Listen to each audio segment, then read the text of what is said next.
Hi everybody and welcome back to my channel. I have a very special guest with me today. I have my friend Sarah Stock. Welcome Sarah, thanks for coming on the channel. Yeah, I'm happy to be here. I've been watching your YouTube videos recently, so I'm happy to make it to the channel that I've been watching. You're officially on it and so now you're a part of this. Amazing. Yes, you can watch yourself now on here. No, that's awesome. Okay. Well, I really appreciate it because, you know, I've been watching your stuff a lot and I know you just blew up recently and you are a convert to the Catholic faith. Mm-hmm. And so we've kind of talked about that off the cuff just as friends and kind of like talked about things, but I know there's a lot of my listeners and viewers who are also in the same boat as you. They might not be they might be poorly catechized or they might be looking into the faith, but they're like, where do I go? Where do I start? My family's not Catholic. And so I would love to just like talk about that and like your story, because it's so inspiring to me, because I'm like, wow, this is amazing, and we need more young people to realize that this is important, it's doable, and how to kind of go about that. So really, like, where did this all begin? Like, how did you get involved in Catholicism and what made you decide this was the true faith? Yeah, so just for some background about my faith, I've been a Protestant Christian my whole life, and just non-denominational. I wasn't really in one, one specific, as a lot of Protestants are really. I was just a Christian, right?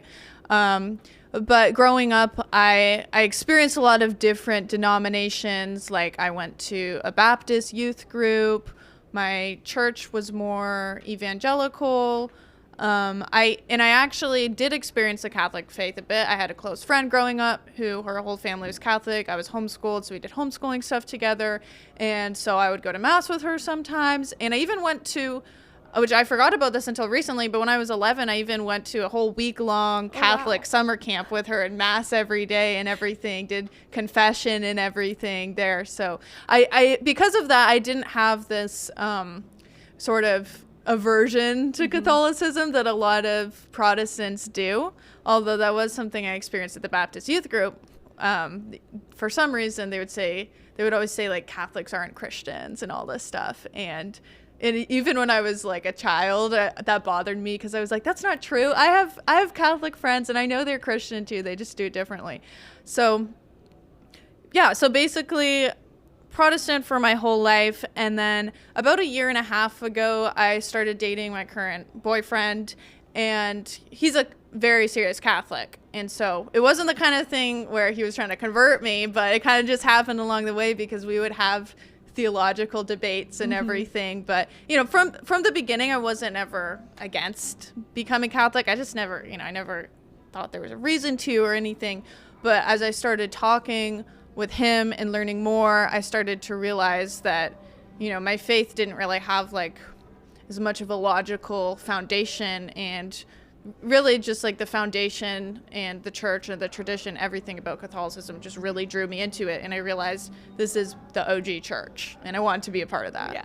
No, that's beautiful. And I think it's also really inspiring that your boyfriend was kind of the catalyst for that, because as women, we naturally want to follow, men, and we want to be obedient to them in some capacity, especially when they're these wonderful men who lead. And so it makes sense that, he was able to lead you closer to Christ through his own witness. Yeah. And so that's like beautiful. And I think there are a lot of people out there who are, I want to say, like, there are some Protestant Christians who I know who avoid dating Catholics for that specific reason. And I'm just like, come on though, like it could be really Flirt good. To convert. Yeah, like, I mean, I always advise against it, but for that specific reason. But if you end up dating him and he's Catholic, then like, hey man, I'm just saying. But no, that's beautiful. And so as you went through this process, your family's not Catholic. Yeah. Right. So how did they take the news when you did decide to convert, and how did that conversation go? Or was there a conversation? Yeah, they were a little surprised, I would say, but they were never against it. I would say they're supportive, honestly. Okay. During my journey, and even now, well, it seems like some of them are kind of being influenced a little bit, and now they're starting to look into it as well, or even like Eastern Orthodoxy instead. That's awesome. Yeah, so it's kind of cool because it's kind of the same thing with how my boyfriend was with me. He never tried to pressure me or anything. He wasn't even really evangelizing. He just was Catholic, and obviously that was how he lived his life. So I had a bunch of questions about it, and I would go to Mass with him, and I was very curious about it, because once you start looking into the Catholic faith, it's like you'll never run out of things to learn about. Even we would like watch documentaries about like the miracle of Fatima and stuff like that, and read the writings of the early church fathers and stuff like that. I found to be so interesting. I've always been interested in history and everything. So, and I've always been interested in theology as well. It's just I was more looking at it from a Protestant lens. So basically all of it was just interesting to me intellectually. Yeah. But then, of course, the faith aspect comes as well. And when I started praying the rosary and things like that, which I was kind of resistant to at first, I was like, this is weird. But I started doing that and going to Mass, and it started to feel like a much deeper, more rich faith. Right. It was very, very mystical in everything, which is one thing I always thought as a Protestant that Catholics were the opposite of that. Oh, interesting. Explain. Yeah, what did you think? Well, that's something that Protestants say a lot about Catholics. Like, is kind of like hammered into me. It's like, oh, it's empty tradition. You know what I mean? It's like, oh, you're just, you're saying the same prayer over and over because you have no real connection to God. Like, it's that sort of thing. Or, oh, you don't actually read the Bible for yourself, so you don't actually dig into the Word of God. Even if they're saying that in a nice way. But that's kind of what it is. It's like, you don't actually know God because you're replacing God with tradition. And it's quite the opposite. The reason tradition exists, and the reason why, the church exists, is because it's a physical manifestation here on earth that can bring us closer to God. Yes. Right? Because that is really the main thing I learned along the way, is God gave us a material world for a reason, and that is to connect with him, right? So that's something I think Protestants, and I'm not trying to dig at Protestants, guys. I don't want it to come across like that. But I was a Protestant for my whole life. Yeah. But there's sort of this rejection of the material world where it's like, oh, you're holding these beads, you think they're magical beads or something, or, you think the church is a building, or the church as an institution. All of these things are supposedly, it's wrong to connect with God through material ways. Yeah. And that's just the opposite. God made us, we're spiritual and physical beings. Right. We're both. And Jesus is the ultimate manifestation of that. He's not one or the other. Jesus isn't just God. He's God and man. Right. Right? 100% God, 100% man. Yes, exactly. So it's the same thing with the church. The church is a physical institution. It is something we enter into, an actual body of believers. It's not this vague thing of like, oh, if you say this prayer this one time, ask Jesus into your heart, you're Christian forever, or part of the body of Christ or whatever. It's a lot more complicated than that. Yeah, no, 100%. And I think there are a lot of, non-Catholics out there who simplify Catholicism. They simplify it down to something that they can understand. But in reality, there are so many things about Catholicism that even as Catholics we don't understand. There's mysteries of the faith, and there's something beautiful about that, and trusting in Jesus Christ to establish the church. And Peter's our first pope, and he gave Peter the keys to the kingdom. And so there are so many things and so many mysteries that we have yet to uncover and understand. What were some things that you struggled with, or were there any things that you struggled with coming into the faith as a Protestant?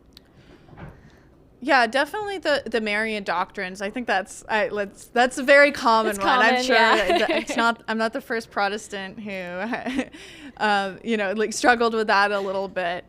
It was kind of hard for me to understand at first why there is such a strong, veneration of Mary in the Catholic faith, but then thankfully during my RCIA classes, which I started them not really knowing for sure if I was going to convert or not, but I was like, I'm just going to do the class because then I have one-on-one time with my priest and I can ask all the questions I want and really learn more about the faith every single week.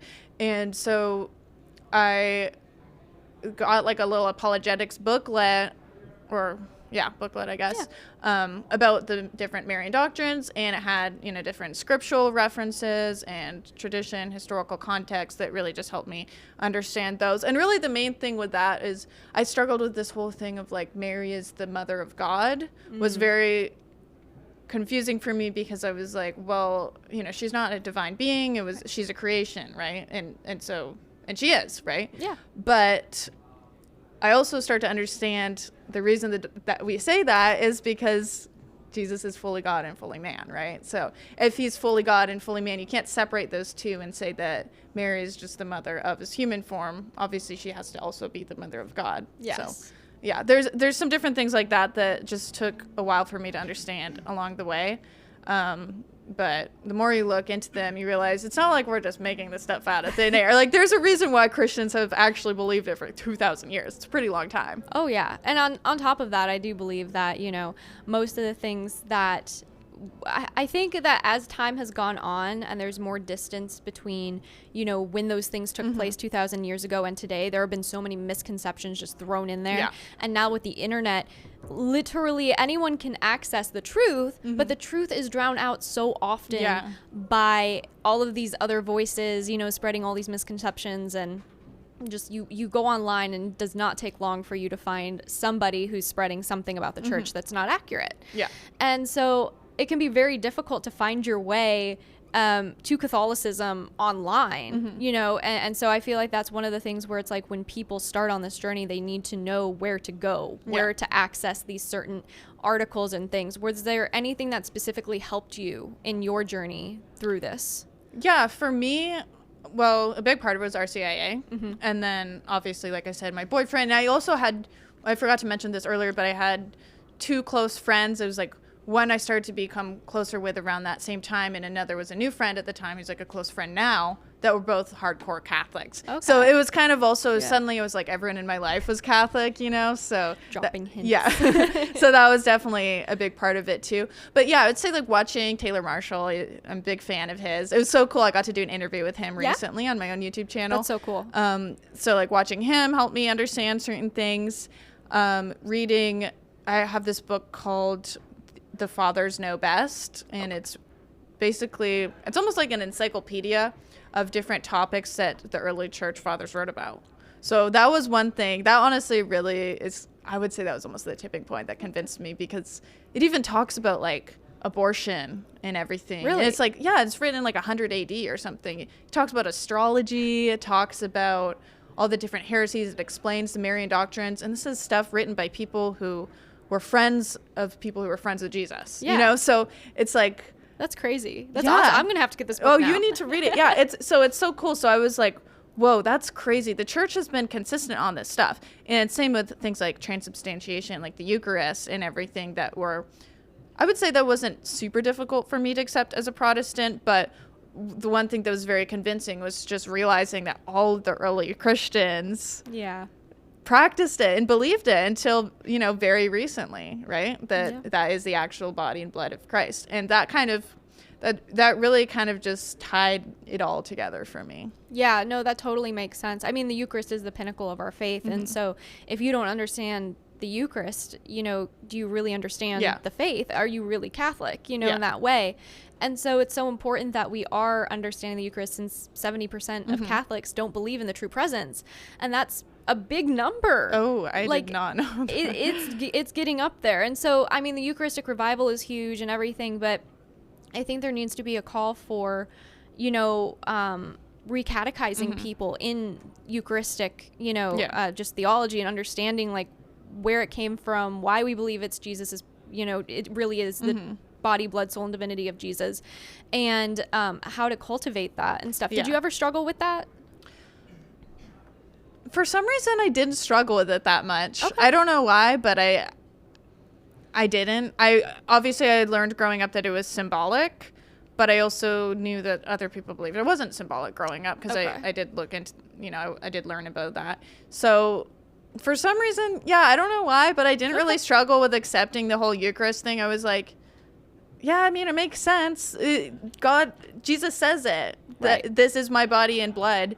And he says it multiple times and doesn't say it's symbolic. So how else are we supposed to take that? Well, yeah, because I mean, even when he was referencing the Pharisees to leaven bread, right? He still corrected them, the apostles who said they didn't understand, and he told them, like, obviously I'm talking about the Pharisees, but when he's talking about his own body and blood as the bread of life and stuff, he never corrects them, and multiple people walked away because they couldn't accept that would be, they just could not comprehend this type of miracle. Yeah.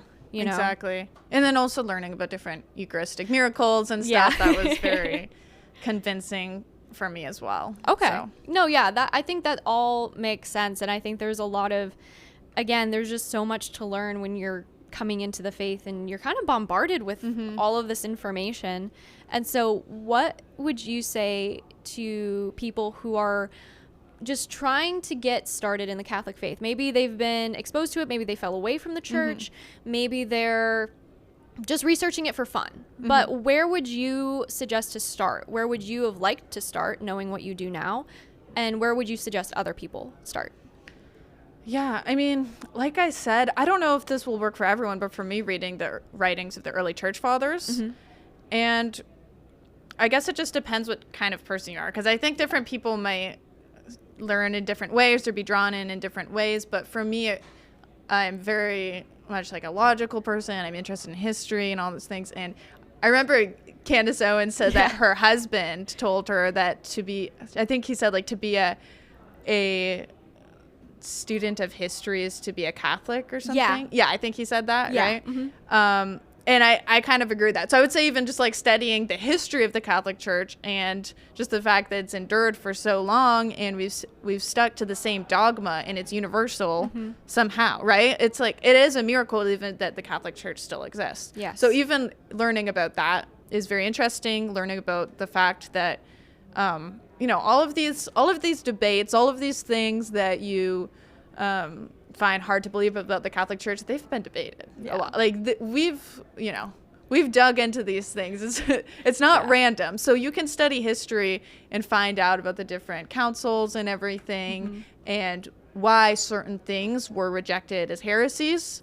And when you understand that and look into it, you might be convinced. Yeah. No, 100%. And I think that is important because history repeats itself too. We are still fighting the same arguments we've been fighting for over 2,000 years, and even to an extent before that. And so it's like, it's exhausting sometimes, and at some point you do become like, you know, Sips with Sarah, where you're like, I'm done talking about Protestantism. Like, it's there's so much information out there at this point that there really, I do believe, is no excuse. There really is no excuse. I can understand having, you know, being cautious about Catholicism, being like, well, I don't know, especially when you're raised in that Protestant mindset. But then there comes a point where ignorance no longer is ignorance, and instead it becomes like willfully like just not wanting to learn and learn the truth and learn about Catholicism. Because I can completely understand if like you were brought up in like a Baptist type of mentality, right? And so it could be really hard to grasp some of these, you know, Catholic theology teachings, philosophy teachings. But the thing is that then then you have to start actually educating and learning the other side. And I think that's one of the ways that I've heard of so many people convert, is like they were going to learn about Catholicism to prove it wrong, and then they learned about it, and then they were like, that's kind of same with me, honestly. Really? Is that how that kind of happened then? Well, kind of. I would just like be debating my boyfriend on random stuff, and then he would win. So I'd be like, okay. Darn. Maybe you're right. I think it can be interesting, but I do think the people closest to us do have such an ability to reach out because they already have a foundation with us. We already know they love us and they care for us. And so there's already some sort of like, we know that they love us in a way, as opposed to a stranger on the internet. If they're like, why do you guys worship Mary? And then you go into this whole thing as to why like we don't worship Mary and like all this stuff, and they're just like, I don't really care because I don't know you. We really do need to focus more on like those friendships and those close of course. I think that's really what makes the biggest difference. And I was gonna add on to that, because I feel like my answer was like dig into this intellectually. I think a lot of people, like, not everyone needs to do that. You should be searching the truth, and searching for the truth, but also just go to mass, like you know what I mean? Like, why don't you just experience it? Go to mass, adoration, make some Catholic friends, order a rosary from Amazon, and look up on YouTube how to pray the rosary, and just try it out.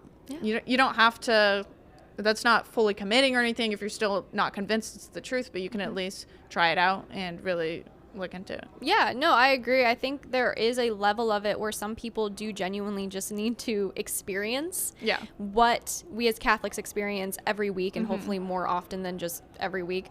But the miracle, you know, that takes place at every Mass of the Eucharist and transubstantiation. And, you know, I think there are so many people who go to the Mass and they have their missal and like they're trying to flip through the pages, trying to get something out of it. But in reality, I always tell people, I'm like, look, if it's your first time going to Mass, whether it's a Latin Mass or a Novus Ordo, it doesn't matter. Just go and experience it. Yeah. Like, don't try to get caught up in what it means. Don't try to get caught up in what you're supposed to be doing. Just follow along, sure, but, you know, just let the miracles that are happening wash over you and just experience the beauty of the Catholic Mass. It's heaven on earth. Yeah, and another thing I would say for anyone who is in the same position I used to be in, maybe you're, well, even if you're an atheist, I guess, but if you're a Christian, Protestant, and you're looking into the Catholic faith, I would also just say, like, make sure you just have humility. That's really the most important thing, because I think that was why I ended up converting, is because even though I thought it was pretty right, I thought I had everything figured out, but I think God gave me the humility to not believe that I was right about everything. So if you think, you know what, I don't need to be right about something, maybe I'm wrong about everything, and just have a heart for the truth instead. That's why I became Catholic, because it's not because, you know, a lot of people are like, oh, you became Catholic because you just like the aesthetic or something. Yeah. It's like, no, I became Catholic because I think it's true. I wouldn't want to believe something or follow a religion for my entire life unless I thought it was true. That's just a waste of time. Yeah. And you don't want to end up in the wrong place. So yeah, so that's really why I became Catholic, is because I became convinced that it's true. So if you have a heart for the truth, look into the Catholic faith, and I think if you really are searching and you're really searching for the truth, you're going to become Catholic. Yeah, 100%. And I definitely think you bring up a great point, because something that I've talked about recently in my videos is intellectual humility, especially in regards everybody, especially. I think I in that video, I specifically targeted more towards the men who kind of like talk at women about theology and philosophy too much, as opposed to like letting the women get to know them as a person in the dating context. Oh, yeah. In dating context. But there does come intellectual humility in a more personal level, where we do have to have the ability to realize we know nothing really. Like we know things, sure, but at the end of the day, like, we have to be open to being teachable. Like we have to always be teachable. We have to be able to learn and admit when we are wrong, and not just hold on to our wrong perspective out of pride. And I feel as though that's what a few Protestants, not tons and tons, but a few do, is that they hold on to their views out of pride, because if they were to admit that they were wrong, then they've been wrong for their entire life. Correct. And I think, and their families are wrong. Yeah, right? and I think that can be really difficult mentally as well, to admit that everything you've ever known is wrong. It's so much easier to just push that aside and be like, no, I'm just gonna, you know, white knuckle it, and like, this is what we believe. But at some point there is a breaking point, I believe. Well, I will say, maybe this sounds like a cope or something, but I don't feel like I was wrong when I was a Protestant. I feel like I just didn't have all of the truth. Yeah. Does that make sense? Like, No, it does. I feel like now I've reached, well, not at the very end, obviously don't know everything, but I've come into the fullness of the truth as a Catholic. Yeah. But it's not that when I was a Protestant, I was like wrong about everything. It was like, I still was a Christian. I do fully believe I was a Christian when I was Protestant. You know, I believed in, sorry, my brain just stopped working for a second. The Apostles' Creed. Sorry, I forgot what it was called for a second. I almost said the Apostolic Creed. Close enough. Yeah, but you know, I believed in that and everything. You know, said the Lord's Prayer. I read the entire Bible front to back. It's not that I wasn't a Christian or I didn't understand my faith at all.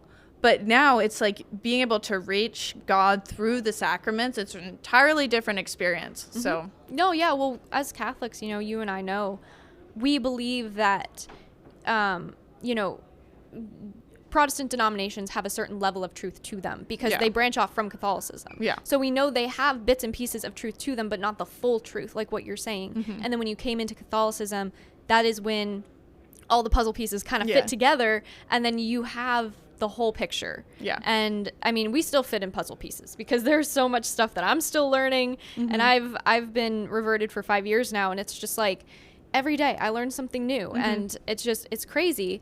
And so you've been Catholic for now how long? Officially? Not even long. Only since Easter officially. Well, welcome home still. Yeah. Yeah. But how have you grown since then? Like what has things been looking like since being baptized and being brought into the church? Or were you confirmed or were you baptized too? Both. Okay. Yeah. So what does your life look like since then? What have you changed? How has Catholicism changed your life? Yeah, I would say, I was already going to mass every week before for like a year, but it's been great being able to, take the Eucharist. And also I think confession has really helped me a lot. Okay. Because, it's great being able to confess your sins and then receive the grace to overcome them as well. And that's been super helpful. And it really also keeps me in a constant state of I need to make sure not to sin because I don't want to have to go to confession. And so it really has helped me just grow a lot as a person in that way. When I was Protestant, there's no real tradition or routine of repenting when you're a Protestant. Right. So for me, when I was a Protestant, it would be more like I was ignoring my sins and then it would almost build up or something. And then I really hate myself. And then I go to God and repent for everything. But it's much better to have it as a routine where you are repenting constantly, every 2 weeks or so, and then you can receive the Eucharist and have a clean conscience and everything. And it's a great feeling to know that you're forgiven and you have a clean conscience, and then you can connect with God through the Eucharist. Right. And, grace builds upon nature. Yeah. And so the more you go to confession, the more that you are receiving those graces, the more you are able to excel in, your spiritual life, in your interior life. And I feel like the interior life can be severely neglected by everybody. I mean, any Christian, really. I've seen Catholics neglect it. I've seen Protestants neglect it. But really, when we have confession, like what you're saying, is we're in friendship with God. We have something called, oh my gosh, now I'm blanking. What's it called? It's the smoke. It's getting to me. All of the cigar smoke.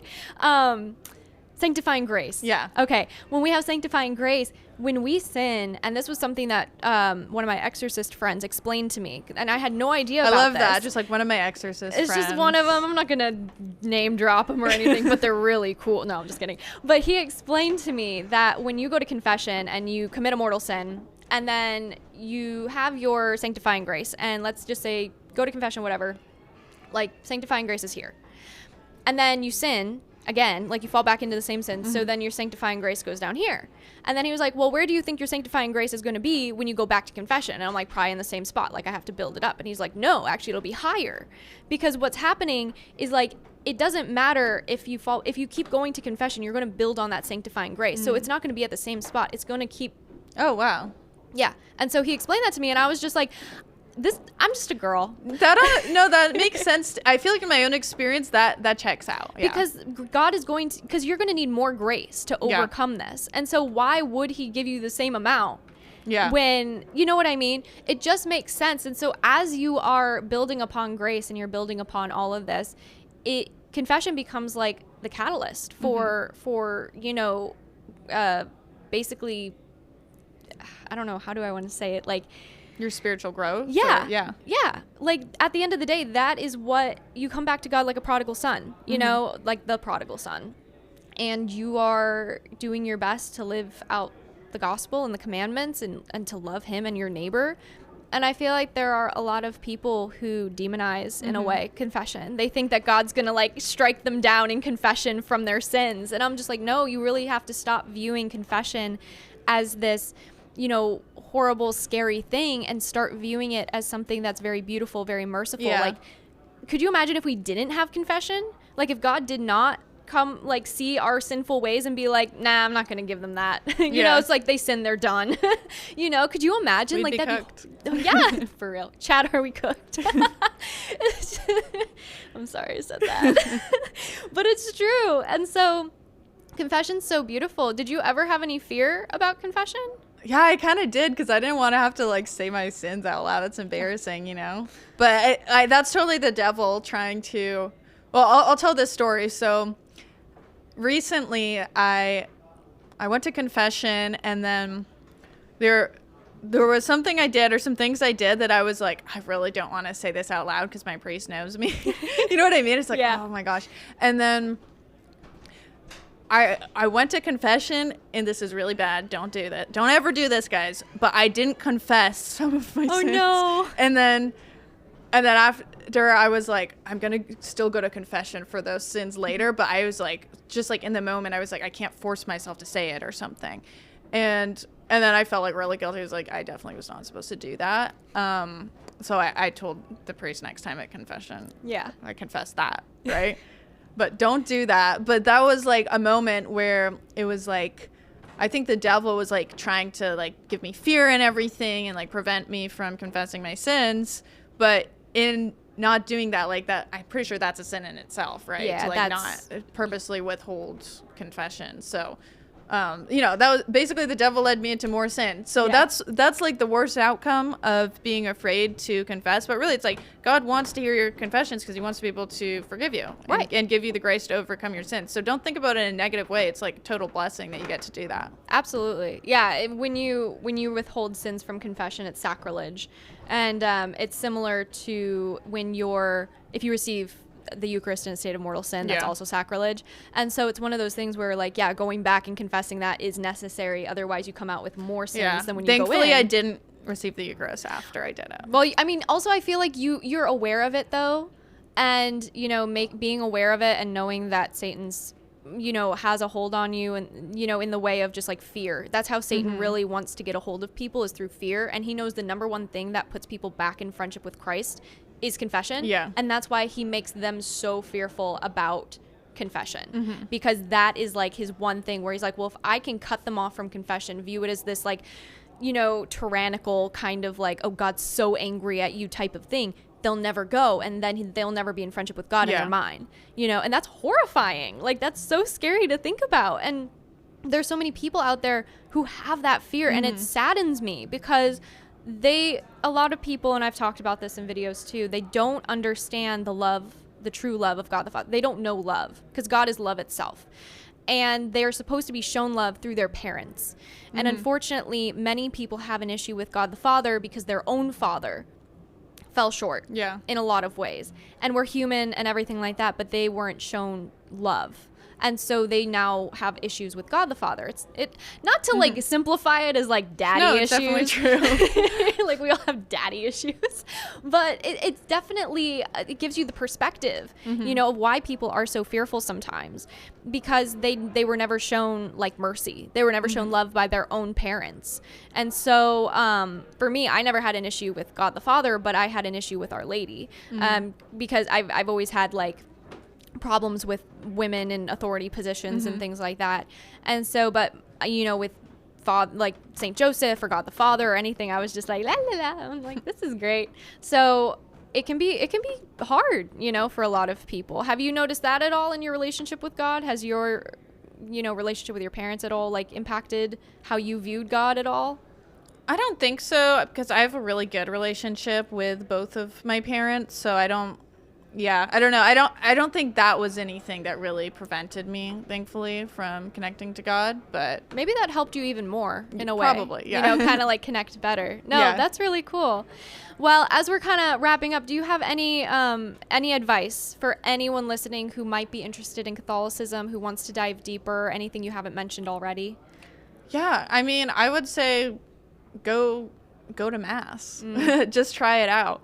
And also, even honestly, like, there's so many good resources online. Like, definitely watch a bunch of Amber's stuff. And even, there's other people I like Timothy Gordon and Taylor Marshall. And, like, there's a lot of really good Catholic apologists out there who have amazing videos, probably about anything you have a question about, let's be honest. There's Catholic Answers. That's a really good resource. I've looked up so much stuff on there. Same. Or even just the Catechism. Yeah.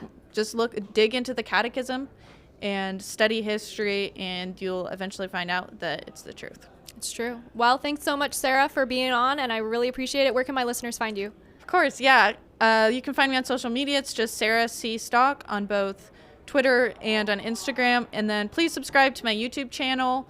I think it's Sarah_Stock, but if you look up Sarah Stock, you'll find it, and you'll find her. I'll be putting some more videos up there soon. Let's go. Should we end it with a dab? Sure. Yes. Beautiful.